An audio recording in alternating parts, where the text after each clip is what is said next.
जय श्री राम, जय माता दी, बालाजी महाराज की जय। आज कुछ एक बड़ा इंटरेस्टेड विषय है और ये काफ़ी बच्चों का मेरे पास सवाल था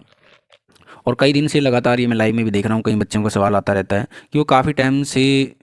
साधना में लगे हुए हैं और साधना कर रहे हैं, शरीर पर शक्ति पाना चाहते हैं या किसी मनोकामना को लेकर साधना करते हैं, लेकिन उसके बाद भी उनके पास में ना तो उनको किसी तरह का कोई फल मिल रहा है, ना उनके पास में कोई शक्ति आ रही है, ना शक्ति की कोई कृपा हो रही है। तो उसका सबसे बड़ा कारण है गलती कहाँ पर करते हैं हम लोग। मैंने कई बार ये पहले काफ़ी वीडियो पहले भी इसमें कई बनाई हैं, लेकिन दोबारा फिर मैं काफ़ी बच्चों का सवाल था। तो इसमें गलती कहाँ पर करते हैं, क्योंकि हम जाप करने के बाद, भोग देने के बाद फिर भी हमारे को शक्ति नहीं मिल पा रही। गलती सबसे बड़ी कहाँ करते हैं? यदि आप गुरु सानिध्य में हैं, सबसे पहले तो गुरु सानिध्य के अंदर, गुरु मंत्र के अंदर उस चीज़ का जाप करना है। गुरु सानिध्य के अंदर है तो गुरु जी से पूछ कर ही उसके उनके सानिध्य में आपने या तो कोई भी जो जाप करना चाहते हैं सलाह लेकर या फिर किसी जानकार की सलाह लेकर के आपने इन साधना के क्षेत्र में शुरू करना चाहिए, क्योंकि साधना के क्षेत्र में जब तक हमारे को पूरी जानकारी नहीं होगी तब तक हमारे को किसी भी तरह का कोई फल नहीं मिलेगा।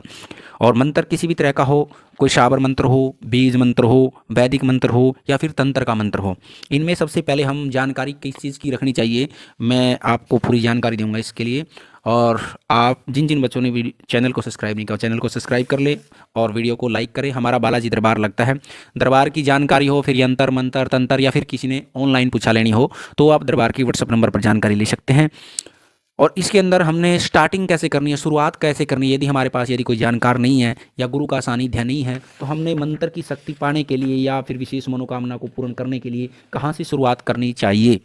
सबसे पहले तो हमने किसी भी मंत्र की साधना करनी है बिना मंत्र के, उस जिस भी देवी की हो या देवता की हो, तो सबसे पहले उसको हमने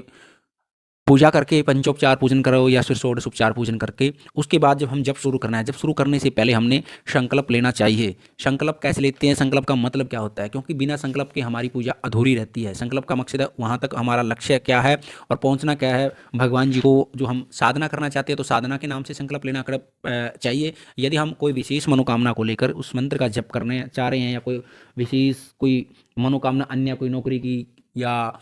कारोबार संबंधी, घर के परिवार संबंधी कुछ भी हो, तो वो चीज़ हमने संकल्प में बोलनी चाहिए, तभी हमारे को उस चीज़ का लक्ष्य मिलेगा। नहीं बिना संकल्प के आपको उसकी किसी भी तरह से इस मंत्र की सिद्धि नहीं मिलेगी, क्योंकि जब तक हमारा लक्ष्य नहीं होगा और बिना संकल्प के हम कितने भी जप करते रहें तो हमारे को वो चीज़ पूर्ण नहीं होगी। संकल्प हमने कैसे लेना है, जल हाथ में जल लेकर के अपना नाम, अपना गोत्र, उस दिन तिथि क्या होती है, वार क्या होता है, क्योंकि आप पूरा संकल्प तो बोल नहीं पाओगे, लेकिन जिन्होंने ये चीज़ भी बोल देते हैं तो भी आपका संकल्प मान्य हो जाता है। नाम, गोत्र, वार, तिथि, नक्षत्र, करण, मूर्ति चीज़ बोलने की कोई आपको आवश्यकता नहीं है, तो ये चीज़ आप बोल सकते हैं। उसके बाद में आपने 11 माला करनी है, 21 माला करनी है, 5 माला करनी है, 2 माला करनी है, वो बोल करके हे प्रभु माँ भगवती मैं इतनी माला जप करना चाहता हूँ, मेरा ये गोत्र है, मेरा नाम ये है, और वो भगवान को समर्पण कर देनी चाहिए। उसके बाद में हमने जप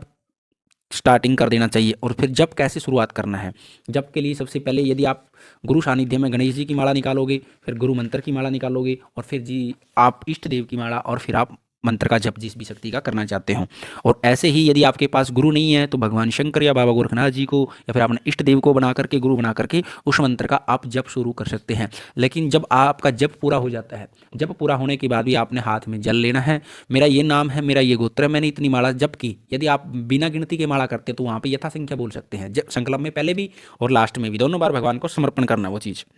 पहले तो हमने संकल्प लेकर के जप किया और फिर जब पूरा होने के बाद भगवान को वो जप समर्पण कर दिया, तब जाके उसका आपको पूर्ण फल मिलेगा। हाथ में संकल्प लेना, पूर्ण होने के बाद आपने मंत्र जब पूरा कर दिया, उसके बाद हाथ में जप लेकर के मेरा ये नाम है, गोत्र है, जैसे आपने पहले किया था, आपने संकल्प किया था मैं जप करना चाहता हूँ, ठीक है, अब मैंने जितना जप किया वो आपको ही अर्पण हो, भगवान को, जिस भी देवता की आप शरणागत जा रहे हैं जप कर रहे हैं तो वो भगवान को समर्पण कर देना चाहिए, तभी जाके उसको उस साधना का फल आपको मिलेगा।